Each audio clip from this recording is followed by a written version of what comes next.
Welcome back. Today we are sharing this fantastic recipe from the Farmer's Almanac 2025 for a recommended tonic for immune support.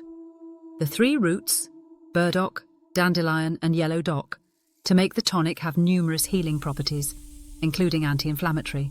Before we cover the recipe, we thought it would be important to share a summary of each of the roots' individual benefits. From our research, we found the following information for each. Burdock root, a blood purifier, diuretic, topical remedy for eczema, a powerful antioxidant and a treatment for cancer. Dandelion root. Herbalists use dandelion root to detoxify the liver and gallbladder, and dandelion leaves to help kidney function. It also reduces cholesterol, helps regulate blood glucose levels, and has anti-cancer properties. Yellow dock root. Anti-gout and anti-diabetic properties have been studied, but more research is required.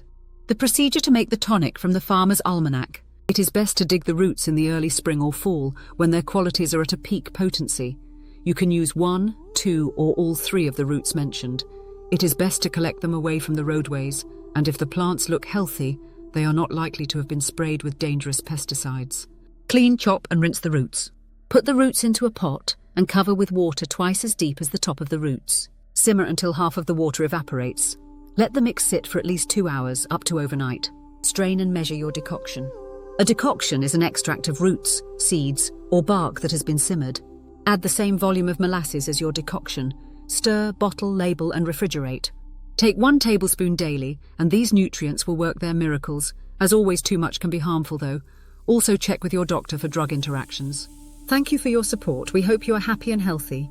Please like, share, and subscribe. Goodbye for now.